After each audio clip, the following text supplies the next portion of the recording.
পহেলা মে এলেই বিশ্বজুড়ে শ্রমিক অধিকারের কথা তোলা হয়, অথচ পবিত্র কোরআনে শ্রমিক অধিকারের কথা বলা হয়ে আসছে 1450 বছর আগ থেকেই।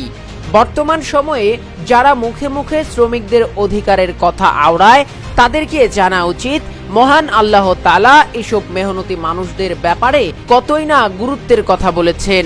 মহানবী হযরত মুহাম্মদ সাল্লাল্লাহু আলাইহি সাল্লাম শ্রমিকদের অধিকার, বেতন ও শ্রমিকদের সামাজিক মর্যাদা নিয়ে আজ থেকে 1450 বছর আগে বলে গিয়েছেন, ঘাম শুকানোর আগেই শ্রমিকের পারিশ্রমিক দিয়ে দাও। আজকাল মালিকপক্ষ শ্রমিকদের বেতন নিয়ে যে টালবাহানা করে থাকে, মহানবী সাল্লাল্লাহু আলাইহি সাল্লাম এমন কাজকে অবিচার হিসেবে আখ্যায়িত করেছেন। এ বিষয়ে মহানবী সাল্লাল্লাহু আলাইহি সাল্লাম বলেন, ধনী ব্যক্তির টালবাহানা অবিচার, অর্থাৎ সামর্থ্য থাকার পরও মানুষের প্রাপ্য ও অধিকার প্রদানে টালবাহানা করা অন্যায়, আর ঠুনকো অজুহাতে বেতন ভাতা ও প্রাপ্য অধিকার থেকে শ্রমিককে বঞ্চিত করা ভয়ঙ্কর অপরাধ। মহানবী সাল্লাল্লাহু আলাইহি সাল্লাম বলেন, কিয়ামতের দিন আমি 3 ব্যক্তির বিপক্ষে থাকব, আর একজন সে যে কাউকে শ্রমিক নিয়োগ দেওয়ার পর তার থেকে কাজ বুঝে নিয়েছে অথচ তার প্রাপ্য দেয়নি।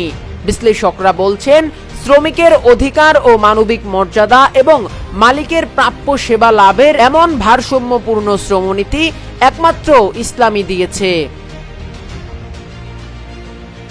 এদিকে শ্রমিকদের অধিকার নিয়ে বিদায় হজের ভাষণে মানবতার শ্রেষ্ঠ দরদি মহানবী মহামানব হযরত মুহাম্মদ সাল্লাল্লাহু আলাইহি সাল্লাম বলেছেন, প্রত্যেক মুসলমান ভাই ভাই তোমরা তোমাদের দাস দাসী তথা শ্রমিকদের সম্পর্কে সতর্ক থাকবে। তোমরা যা খাবে তাদেরও তা খেতে দেবে, তোমরা যা পরিধান করবে তাদেরও তা পরতে দেবে, তাদের অপরাধ ক্ষমা করে দেবে, শাস্তি দেবে না।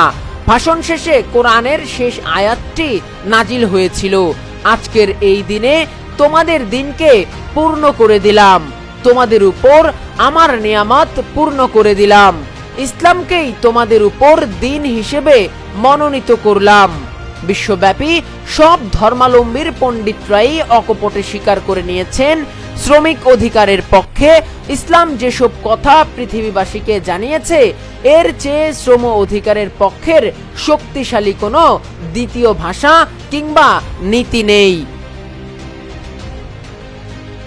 বিশ্লেষকরা বলছেন, জানা শ্রমিকদের ঠকায় সেসব মালিকদের বিরুদ্ধে রয়েছে ইসলামের কঠোর হুঁশিয়ারিও।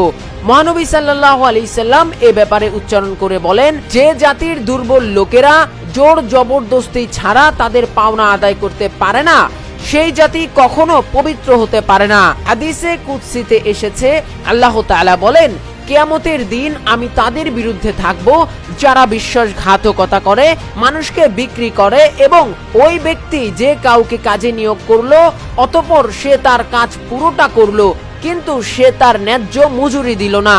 হাদিস শরীফে এসেছে, যদি কেউ কারো ন্যায্য পাওনা অস্বীকার করে আল্লাহ তাআলা তার জন্য বেহেশত হারাম করে দেন। আর তাই ইসলামী স্কলাররা শ্রমিকের ন্যায্য অধিকার তথা তাদের হক আদায় করতে মালিক পক্ষকে সর্বোচ্চ আত্মনিয়োগের পরামর্শ দিয়েছেন। Press post 24 desk report.